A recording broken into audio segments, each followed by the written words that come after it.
আজ আপনাদের নিয়ে যাব এমন এক রেস্টুরেন্টে যেখানে আপনি পাবেন বিভিন্ন লোভনীয় খাবার খুব স্বল্প মূল্যে। রেস্টুরেন্টটি অবস্থিত দুর্গাপুরের মুচিপাড়া থেকে সনকা হসপিটালের দিকে যেতে যে তপবন সিটি পড়ে সেই তপবন সিটির ঠিক পাশেই। রেস্টুরেন্টটি একদম ছোট্টখাট্ট এবং খুব সুন্দরভাবে সাজানো। রেস্টুরেন্টে প্রথমেই যেটা দিয়ে আমাদের ওয়েলকাম করা হলো সেটা হলো এইরকম এক কাপ গরম গরম কফি। এইরকম এক কাপ কফির দাম হলো 40 টাকা। কফির কাপে একটা চুমুক দিয়ে দেখলাম কফিটা খুব একটা কড়া না, বেশ মিষ্টি। দুধ আর কফির সংমিশ্রণে তৈরি হালকা কড়া কফি খেয়ে প্রথমেই মনটা জাস্ট ভরে গেল। কফি খেতে খেতে দেখলাম ইতিমধ্যেই লোকজন এসে রেস্তোরাঁ ভরিয়ে দিয়েছে। আজ আমরা নিয়েছিলাম দুই ধরনের আইটেম।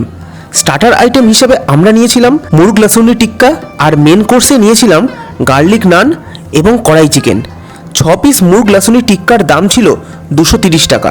এক প্লেট কড়াই চিকেনের দামও ছিল 230 টাকা, যেখানে 4 পিস বেশ বড় বড় সাইজের চিকেন দেওয়া হয়, এবং 1 পিস গার্লিক নানের দাম 90 টাকা। মুরগ লাসুনি টিক্কার সাথে দেওয়া হয়েছিল গ্রিন চাটনি আর স্যালাড। টিক্কায় বেশ সুন্দর করে বাটার ব্রাশ করা ছিল এবং টিক্কার উপর ক্রিম দিয়ে ডিশটাকে বেশ সুন্দর করে সাজিয়ে দেওয়া হয়েছিল। প্লেটে দুটো টিক্কা সার্ভ করে হাতে নিতেই বুঝলাম টিক্কাটা যথেষ্ট সফট, আর টিক্কার কিছুটা অংশ ছিঁড়ে নিয়ে গ্রিন চাটনিতে ডিপ করে মুখে দিতেই দেখলাম টিক্কার স্মোকি ফ্লেভার আর গ্রিন চাটনির টক ঝাল ফ্লেভার মুখে একসঙ্গে যেন বাস্ট করলো। টিক্কাটা শুধু শুধু একবার মুখে নিয়ে টেস্ট করে দেখলাম টিক্কার যে স্মোকি ফ্লেভার আছে সেটা কিন্তু বেশ জোরালো, তবে গ্রিন চাটনির জন্য এই স্বাদটা কিছুটা ফিকে হয়ে যাচ্ছিল। আর এবার এই স্যালাডটা দেখুন, পেঁয়াজ শসা গাজর তো রয়েছেই, সঙ্গে কিন্তু ক্রিম দিয়ে স্যালাডটাকে বেশ সুন্দর করে মাখিয়ে দেওয়া হয়েছে। একটু মুখে দিয়ে দেখলাম শসা পেঁয়াজের সাথে ক্রিমের হালকা মিষ্টি স্বাদ নেহাত মন্দ লাগছিল না। আর এবার এই কড়াই চিকেনটা দেখুন, বেশ কষা কষা করে তৈরি কড়াই চিকেনের লাল লাল ঝোলের উপর আদা কুচি এবং ক্রিম দিয়ে পরিবেশন করা হয়েছিল। আর এই কড়াই চিকেন দিয়ে খাওয়ার জন্য নেওয়া হয়েছিল গার্লিক নান।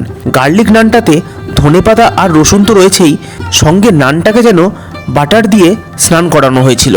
এবার আমাদের মেন কোর্সের আইটেম চেখে দেখার পালা। এক টুকরো নান ছিঁড়ে চিকেনের গ্রেভি দিয়ে খেয়ে বুঝলাম দুটো আইটেমের স্বাদই জাস্ট ফাটাফাটি। আর এই চিকেনের লেগ পিসটা দেখুন, এরকম বড়সড় সাইজের চিকেনের লেগ পিসটাতে একটা কামড় দিতেই বুঝলাম চিকেনটা সুসেদ্ধ হয়েছে এবং এর টেস্টও অসাধারণ। যে দুটো আইটেম আমরা আজ টেস্ট করলাম সে দুটোই ছিল এক্সে বার্গার এগ। কোনোটাকেই আলাদাভাবে ভালো বা খারাপ বলার উপায় নেই। আমরা তো WB40-তে জমিয়ে ভুড়িভোজ করলাম। এরপর মুচিপাড়া থেকে সনকা হসপিটালের দিকে গেলে ঢুকবেন নাকি এই রেস্টুরেন্টটাতে একবার। তাহলে আজকের ভিডিও আমরা এখানেই শেষ করছি। দেখা হচ্ছে এর পরের দিন এইরকমই অন্য কোনো ভিডিও নিয়ে।